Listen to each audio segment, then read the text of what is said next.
आदिवासी संप्रदाय को फटाइवा विजु जनता दल और भारतीय जनता पार्टी से अलरेडी लगी सारे गोटे राजनैतिक दल सब चाहिए से तार स्थिति बजाय रखे तो से सरकार जी अच्छा से भोट किणवाई अलरेडी प्रस्तुत हो सारे उपनिर्वाचन में अर्थ बल ही सब गोटे मेजर फैक्टर सारे सर बर्तमान नुआपड़ा निर्वाचन सरगरम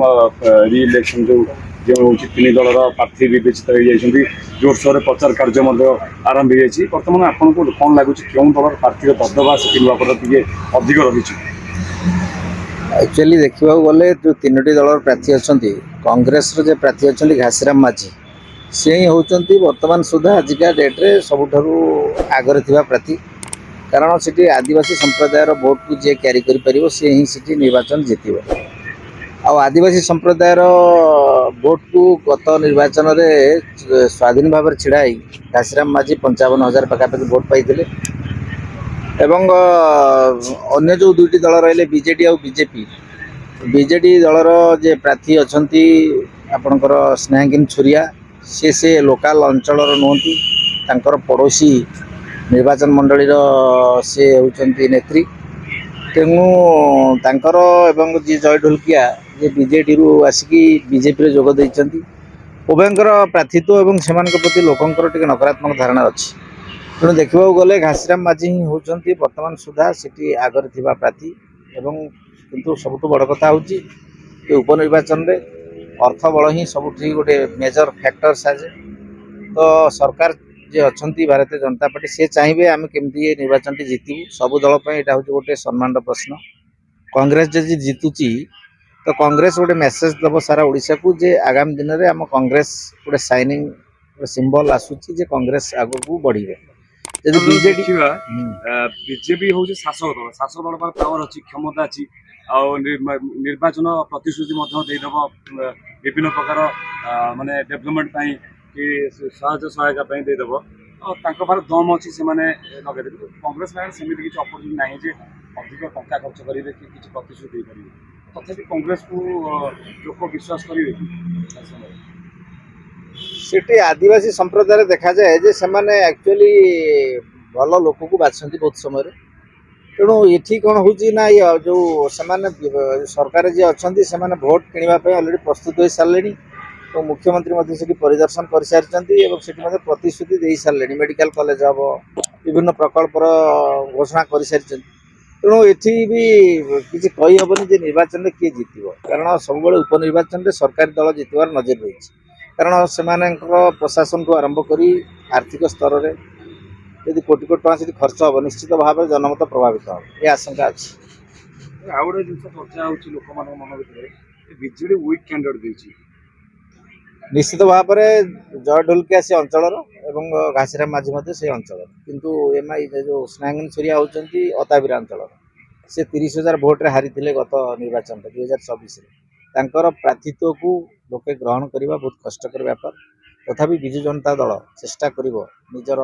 सम्मान को बचाइवाई और भारतीय जनता पार्टी चेष्टा कर जहाँ देखा कांग्रेस जो भोट अच्छी घासीराम माझी बा कांग्रेस जी भोट अच्छी जदि सरकारी दल कौन से उपाय अर्थबल मध्यम क्यारी करें तेणु किसी रेजल्ट कहीहबन एवं आकलन करहबनी जना पड़ो आ किसी दिन पर आउ गोटे कथा चर्चा होती बीजेपी बीजेडी सहित म्यूचुआल चली पांडियान विकास भी प्रार्थी विवेचित पांडियान चाहूँगी बीजेपी जीतु बीजेडी हारू सीट दुर्बल दुर्बल मानते कैंडिडेट दौरान निर्वाचन मंडल जमी आम इलेक्शन देखो बर्तमान उप इलेक्शन देखा सामने यहाँ हूँ जो पांडियान आपणकर से विजु जनता दल हूँ ओडिशार गोटे सर्वबृहत आंचलिक दल दीर्घ वर्ष धरी क्षमतार थिला तो पांडियान जाणिकी प्रार्थी दबा ये गुड़ा सब मीडिया आकलन बा जो मैंने अच्छा गोटे यहाँ कौन कि गोटे चीप स्टेटमेंट हो गोटे राजनैतिक दल सब चाहिए से तार स्थिति बजाय रख कारण से तो विधानसभा आप देखुं होहल्ला कर विरोधी दल नेतार विरोधी भूमिका निर्वाह कर ये कथा को आम कहीपर जे जाशुणी से प्रार्थी से प्रार्थी पाइले प्रार्थी की जेहेतु भारतीय जनता पार्टी नहीं गला जय ढोलकिया को से प्रार्थी जो पाइले गोटे महिला कार्ड खेली जेहेतु माने महिलार छुरिया अच्छा कौन राज्यसभा नेत्री ତେଣୁ ସେ ମହିଳା କାର୍ଡ଼ ଖେଳିଛନ୍ତି। ଦେଖାଯାଉଛି ତାଙ୍କର ମହିଳା କାର୍ଡ଼ ଏବଂ ଛୋରିଆଙ୍କୁ ସେଠି ଗ୍ରହଣୀୟତା ଏତେ ସ୍ପଷ୍ଟ ଜଣାପଡ଼ୁନି। ଆଉ ଗୋଟେ କଥା ପ୍ରଶ୍ନ ଉଠୁଛି କି ଘାସିରାମ ମାଝୀ ଯିଏକି ସ୍ୱାଧୀନରେ 50,000 ଭୋଟରେ ଆଗରେ ଥିଲେ ସେ ବର୍ତ୍ତମାନ କଂଗ୍ରେସକୁ ଆସିଛନ୍ତି। ସେଠିକା ଲୋକ ଶୁଣାଯାଉଛି ଯେ କଂଗ୍ରେସକୁ ଭକ୍ତ ଦାସକୁ ଟିକେ ତାଙ୍କର ଆକ୍ରୋଶ ଭାବ ଅଛି, ଘୃଣା ଭାବ ଅଛି। ଭକ୍ତ ଦାସ ପ୍ରଚାର ପ୍ରସାର ଯାଆନ୍ତି, ଘାସିରାମ ମାଝୀଙ୍କର ଭୋଟ ମାଇନସ୍ ବନ୍ଦ। ଭକ୍ତ ଦାସ ହେଉଛନ୍ତି ସେଇ ଅଞ୍ଚଳର ଲୋକ, ତାଙ୍କର ପାର୍ଲାମେଣ୍ଟାରୀ ସିଟ୍ ବୋଧେ ସେଇ ଅଞ୍ଚଳରେ ଆସୁଛି। କିନ୍ତୁ ଘଟଣା ହେଉଛି ଭକ୍ତ ଦାସ ସେ ଚାହୁଁଛନ୍ତି ନିଜର ଏବେ ପିସି ସଭାପତି ଅଛନ୍ତି, ତ ତାଙ୍କ ଅବଧି ଭିତରେ ଯଦି ଗୋଟେ ଉପନିର୍ବାଚନ କଂଗ୍ରେସ ଜିତୁଛି ତ କଂଗ୍ରେସ ପାଇଁ ଏହା ଗୋଟେ ବଡ଼ ସଫଳତା। ତେଣୁ ସେଥିପାଇଁ ଭକ୍ତ ଦାସ ଆଗରୁ ଯାଇକି ଅଛନ୍ତି। ତେଣୁ ବହୁତ ଆଗରୁ ପ୍ରଥମେ ହିଁ କଂଗ୍ରେସ ପ୍ରାର୍ଥୀ ଘୋଷଣା କରିଥିଲା। ତ ଭକ୍ତ ଦାସଙ୍କ କଥା ନାହିଁ, ସେଠି ହେଉଛି ଆଦିବାସୀ ସମ୍ପ୍ରଦାୟକୁ ଫଟାଇବା ପାଇଁ ବିଜୁ ଜନତା ଦଳ ଆଉ ଭାରତୀୟ ଜନତା ପାର୍ଟି ସେମାନେ ଅଲରେଡ଼ି ଲାଗି ସାରିଲେଣି। ଯେଉଁ ଆଦିବାସୀ ତାଙ୍କର ଯେଉଁ କମ୍ୟୁନିଟି ଅଛି ସେ କମ୍ୟୁନିଟିକୁ କେମିତି ଭାଗ କରିବା